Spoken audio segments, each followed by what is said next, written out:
Pessoal, vamos entrar então aqui no texto que os heréticos e humanistas amam usar. Eles amam muito, assim, olha, seu Criador não faz acepção de pessoas, como ele escolheu alguns e outros não. Porque olha só, o argumento das pessoas é o seguinte: Deus não faz acepção de pessoas.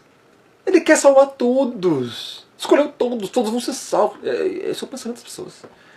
Deus não faz acepção de pessoas. A pessoa nem sabe o que isso significa. Nem sabe. E está falando aí. Ensinando tudo errado às pessoas. Nem sabe. Vamos entrar na Bíblia. Vamos ver. Aqui, ó. O que significa esse termo? Olha só. Olha só. A expressão não há acepção de pessoas significa uma coisa em específico na palavra. Todos são pecadores, merecedores da condenação. Você já vai entender. Olha só. Pois aquele que faz injustiça receberá em troco a injustiça feita. E nisto não há acepção de pessoas. Colossenses 3:25. Então olhe, perceba. Você que usa esse texto, não há acepção de pessoas. Você nem sabe o que você está falando. Aqui está dizendo que você vai receber a injustiça devida que você cometeu. Condenação. Não tem nada a ver com salvação. Não tem nada a ver com salvação. Olha lá. Explicação aqui embaixo. Isso aqui foi tudo eu que fiz. Eu que escrevi, né? A expressão "e nisto", que está aqui, ó, nesse texto, revela claramente que nisto, ou seja, no julgamento, por todos serem pecadores, não há acepção de pessoas. E nisto. Como assim nisto? Nisto se refere ao que diz antes. Aquele que faz a injustiça receberá em troco a injustiça. Condenação, julgamento. E nisto, ou seja, no julgamento, não há acepção de pessoas. Está entendendo? Também temos o apóstolo Pedro asseverando a mesma coisa. Olha só. Ora, se invocais como Pai aquele que sem acepção de pessoas julga, olha só, não é salva, é julga, segundo as obras de cada um, portai-vos com temor durante o tempo da vossa peregrinação. 1 Pedro 1,17. Ou seja, o Pai julgará a todos conforme suas obras. Portanto, vemos que a expressão "o Criador não faz acepção de pessoas" indica claramente que todos merecemos a condenação. Todos serão julgados conforme suas obras. Todos são iguais no sentido de serem pecadores. É isso que significa: para o Criador não há acepção de pessoas. Tem nada a ver com salvação. Tem nada a ver com o argumento herético e blasfemo das pessoas que dizem assim: não há acepção de pessoas, ele dá chance para todo mundo, quer salvar todo mundo, ama todo mundo, não há acepção de pessoas. Não é que ele escolheu uns, outros não há acepção de pessoas. Tem nada a ver com isso, pessoal. Os textos que trazem essa expressão estão falando de condenação, de pecado, de pecadores. Todos somos pecadores. E nisto não há acepção de pessoas. É isto que significa. Vamos continuar. Porque em resumo é isso que a Escritura ensina, tá? Então, mas vamos lá, tem mais texto sobre isso aqui. Porque para com o Criador não há acepção de pessoas. Romanos 2,11. Então, esse é o primeiro texto que as pessoas usam. Para o Criador não há acepção de pessoas. Romanos. Você sabe qual o contexto que está Romanos 2? Então vamos ver os textos, o que quer dizer não há acepção de pessoas. Vamos lá. Vamos lá. Romanos 2 começa afirmando que todos somos indesculpáveis. Portanto, és indesculpável ao homem. Romanos 2,1. Ou seja, você pecou, você é indesculpável. Verso 2. Já afirma que estamos em um contexto de juízo. Olha só o que diz. Bem sabemos que o juízo do Criador é segundo a verdade. Juízo, contexto de juízo, tá? No verso 3 é dita a mesma coisa. Ou seja, juízo. Pensas que te livrarás do juízo do Criador? Veja só que não tem nada a ver com salvação aqui. Condenação. No verso 4. Paulo deixa claro que o Altíssimo é o único agente e autor da salvação. Ignora que a vontade do Altíssimo é que te conduz ao arrependimento. Olha só, é a bondade do Altíssimo que te conduz ao arrependimento. E observação, por isso que a salvação é monergista. A questão de monergismo e sinergismo eu já expliquei nos vídeos passados. O monergismo significa que a força, a energia, vem de um só para a salvação. O sinergismo diz que é o Criador que quer salvar, e do ser humano também tem que agarrar a mão no Criador. O ser humano não está morto, está só se afogando, mas ele, Messias joga uma boia e ele vai lá e alcança, ou seja, salvação por mérito. Heresia. A salvação é monergista. Olha só o texto de Romanos, aqui ó. É a bondade do Altíssimo que te conduz ao arrependimento, não é você. E ele ainda dá ênfase aqui, porque acho que sabe o que você está pensando. Ele fala assim, ignora? Você ignora isso? Cuidado. Verso 5. Segue-se o mesmo contexto.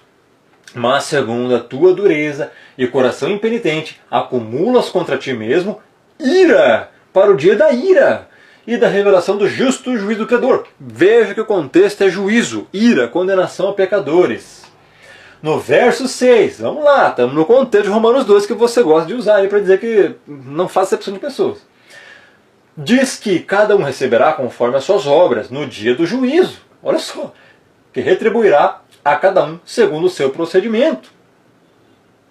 Verso 7, diz que será a vida eterna a um grupo específico de pessoas. Olha só, a vida eterna aos que, perseverando em fazer o bem, procuram glória, honra e incorruptibilidade.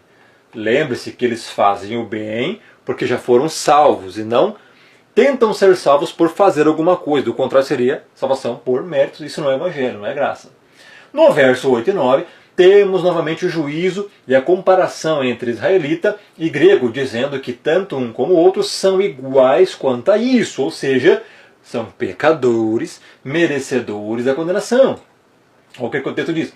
Mas ira e indignação aos facciosos, que desobedecem à verdade e obedecem à injustiça. Tribulação e angústia virão sobre a alma de qualquer homem que faz o mal, ao israelita primeiro e também ao grego. Então veja que o contexto é esse. Verso 10. Paulo afirma que não há israelita nem grego para tais situações de juízo e salvação. Glória, porém, honra e paz a todo aquele que pratica o bem, ao israelita primeiro e também ao grego. Veja que a acepção de pessoas é quanto a isso. Tá? Agora chegamos no verso 11. Porque, para com o Criador, não há acepção de pessoas. Qual que é o significado disso? Todos são iguais perante o Eterno em termos de condenação. Todos são pecadores dignos do lago de fogo. É isso o que o verso 11 em seu contexto diz. Inclusive Paulo não nos deixa com dúvidas quanto a isso e continua nos versos posteriores dizendo assim, pois todos os que pecaram sem lei, também sem lei perecerão, e todos os que com lei pecaram, mediante lei, serão julgados. Então eu vou voltar aqui para comentar um pouco. Está entendendo? A expressão, o Criador não faz acepção de pessoas, é isso. Todos são iguais perante a lei e pecadores dignos da condenação. E nisto não há acepção de pessoas. É isso que significa. Está muito claro isso. Mas as pessoas isolam um versículozinho e dizem, não há acepção de pessoas, e concluem, não, então quer salvar todos. Todos vão ter chance, todos são... ama todos...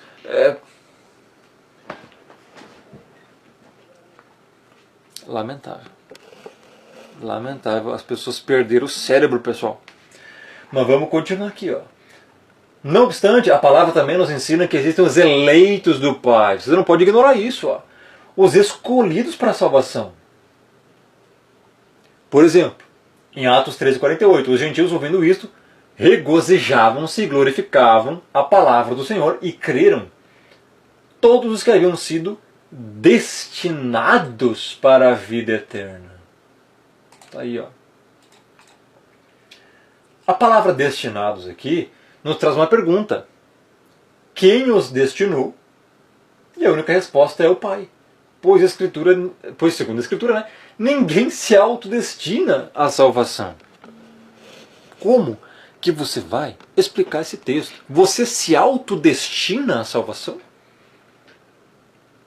Destino é algo que já existe. Destino. Predestinar é destinar antes. Eu expliquei isso nos vídeos passados, né, sobre predestinação. Então, quem que creu aqui? Quem quis crer? Ou quem já estava destinado a crer? Eles creram porque a fé foi colocada neles, porque a predestinação vem antes disso. Você tem que entender que existem ordens. Não está nada aleatório no mundo. Então, a única resposta, quem que destinou essas pessoas? O Pai. É impossível você se autodestinar. Tire essas ideias heréticas da sua cabeça. Tem muito mais coisa aqui. Vamos lá. Também agora, Efésios 1, 4 e 5. É um texto muito bonito e muito complexo. Assim como nos escolheu nele antes da fundação do mundo, para sermos separados e irrepreensíveis perante ele, e em amor nos predestinou para ele, para a adoção de filhos por meio do Messias, segundo o quê? Segundo o beneplácito de sua vontade. Olhe só esse texto.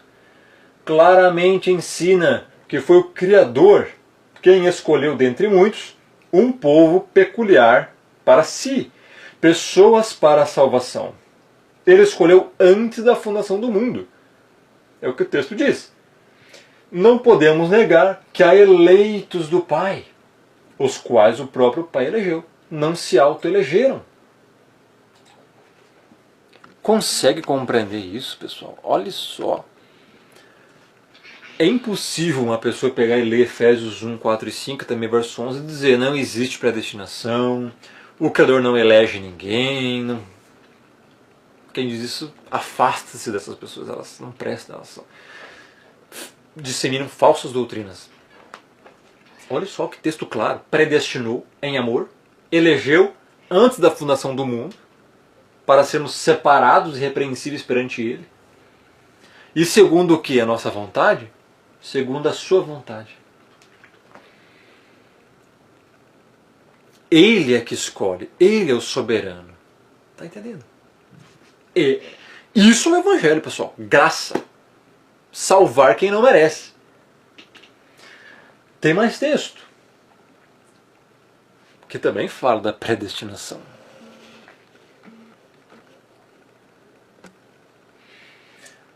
Segundo Timóteo 1,9, que nos salvou e nos chamou com separada vocação, não segundo nossas obras, mas conforme sua própria determinação e graça, que nos foi dada no Messias antes dos tempos eternos. Não, esse texto aqui, muito interessante.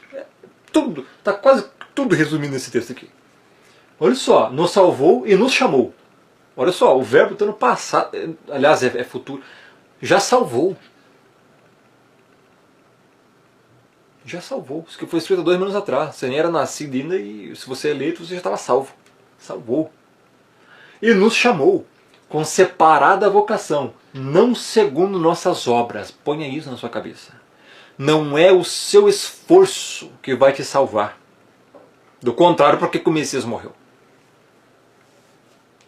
O pagamento foi lá na cruz, meu irmão. Não é você. É o Messias. O Evangelho é Ele. Não segundo as obras. Não é o que você escolhe fazer. A salvação não é isso. Isso aí é religião de mérito. Todo mundo que acredita na salvação pelas obras é condenado. Você não é salvo por fazer coisas. Você faz coisas boas porque você já foi salvo. É diferente, ao contrário. O Evangelho é isso. Por isso se chama graça. Você foi salvo primeiro e por isso você vai viver em novidade de vida. Do contrário, a graça já não é graça. É obras. E ele fala que salvou e chamou, não segundo as obras, mas conforme a sua própria determinação. O Criador, antes da fundação do mundo, está dizendo aqui, ó, determinou. Eu vou salvar fulano. Determinou. Não pelas obras, mas pela determinação. E graça! E graça! Nossa, pessoal, está muito claro. A salvação pela graça. Não depende de quem quer, nem de quem corre, mas do Criador usar sua misericórdia. Ele é graça, ele salva quem quer. Graça, favor imerecido. Você não fez absolutamente nada para merecer a salvação, entenda. Não é fé prevista. O Criador não vai olhar lá no futuro para ver quem vai crer. Isso não existe, pessoal. A fé para crer, ele mesmo que dá. Tem Efésios 2, 8 e 9. Eu expliquei isso nos vídeos passados. Como é que você vai crer se você está morto? Por isso você tem que entender a primeira depravação total. Tem que entender a primeira depravação total para compreender isso aqui. Ninguém é capaz de escolher o Criador sem que primeiro ele já te regenere. Você ainda está num estado de não conversão. Então você não consegue crer, você ainda não tem essa fé dentro de você. A fé é dada a você num determinado momento da sua vida. Tá entendendo? É muito interessante isso. As pessoas relutam com a graça, porque querem um mérito na salvação. O texto transparentemente afirma que não são nossas próprias obras que nos fazem ser eleitos, mas que o Criador não levou em conta nossos trapos de imundícia, ou seja, obras, e salvou segundo a sua própria determinação. Foi determinado por ele, antes dos tempos eternos, é o que o texto diz. Isso se chama predestinação para a salvação. Não tem como ser mais claro do que isso. 2 Tessalonicenses 2, 13 a 14. Entretanto, devemos sempre dar graças ao Pai por vós, irmãos amados pelo Senhor, porque o Pai vos escolheu. Veja que não foi você que escolheu o Pai que você escolheu, desde o princípio para a salvação. E aí? Como é que você vai refutar isso aqui? Colossenses 3,12. Revesti-vos, pois, como eleitos do Altíssimo, separados e amados de ternos afetos de misericórdia, de bondade, de humildade, de mansidão, de longanimidade. Eleitos. Eleitos. Por causa da misericórdia, bondade. Então, pessoal, não tem como negar isso aqui. Quem nega isso, herege. Apocalipse 17,14, outro texto. Pelejarão eles contra o Cordeiro, e o Cordeiro os vencerá, pois é o Senhor dos senhores e Rei dos reis. Vencerão também os chamados eleitos e fiéis que se acham com ele. Eleitos por quem? Se autoelegeram? Não é isso que o texto diz. São eleitos, são escolhidos. Alguém escolheu. Quem? O Criador. Só tem essa resposta. Mateus 22,14, porque muitos são chamados, mas poucos escolhidos. Quem se escolheu? O Criador. Mateus 24, porque surgirão falsos cristos, falsos profetas, operando grandes sinais e prodígios, para enganar, se possível, quem? Os próprios eleitos. Quem são os eleitos?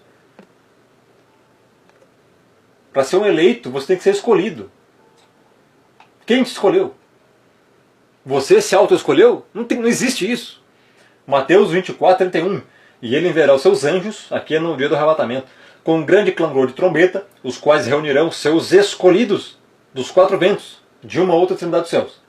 A pergunta é, escolhidos por quem? Eles mesmos se escolheram?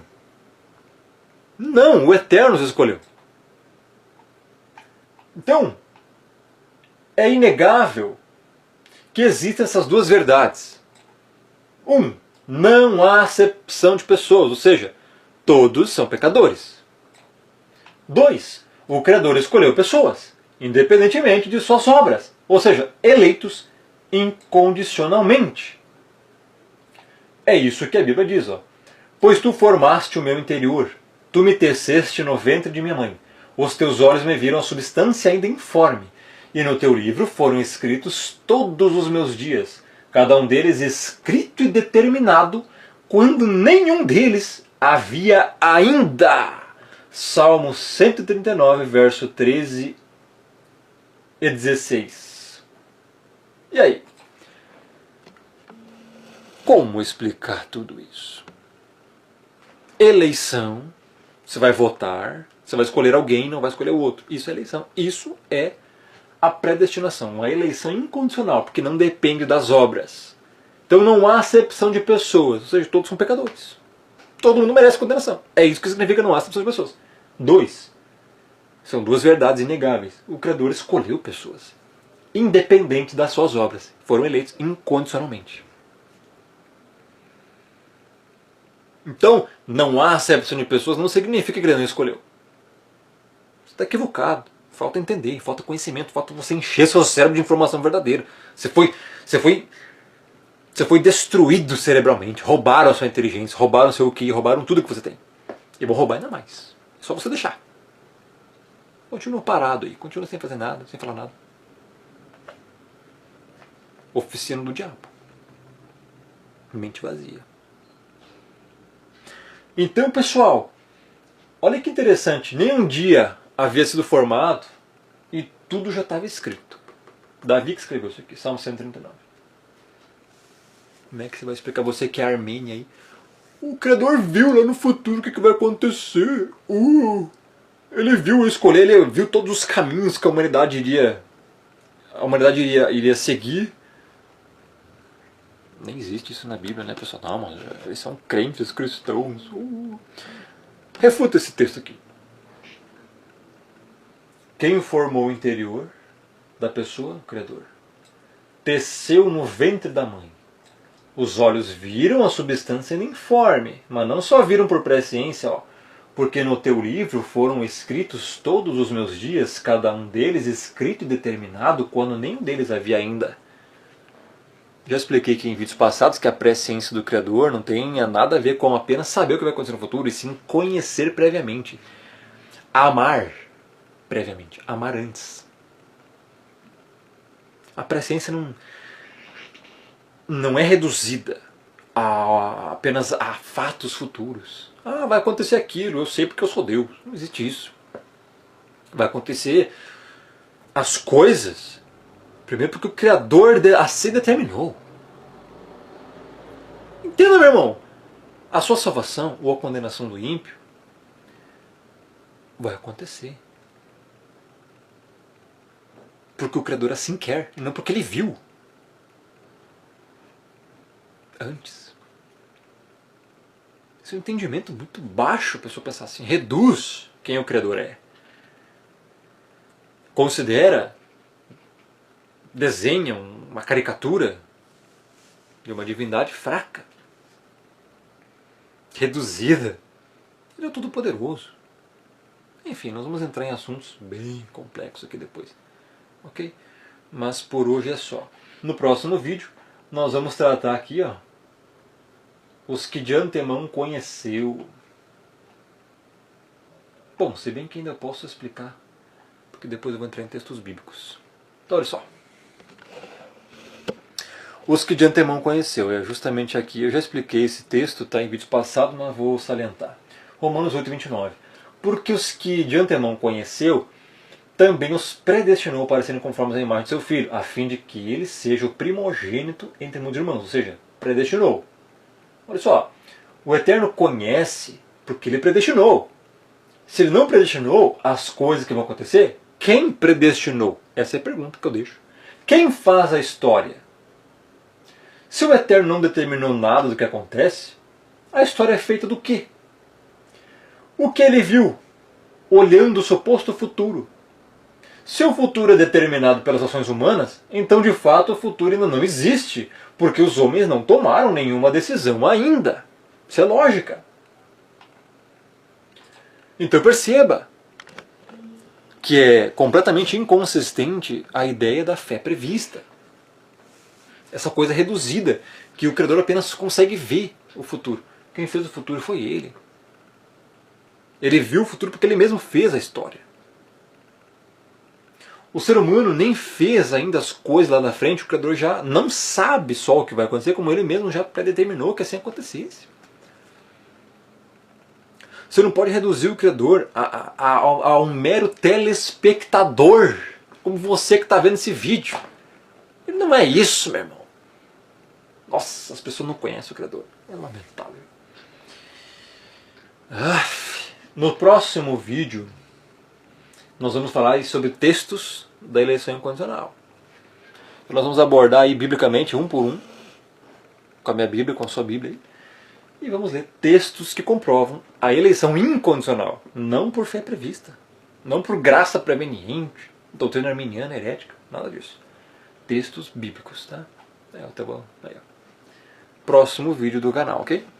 Compartilha, deixa o like, visite o canal regularmente, o canal do Rômulo, tem muito vídeo ainda pela frente. Pode ser os últimos do canal. Valeu, grande abraço, fica na paz.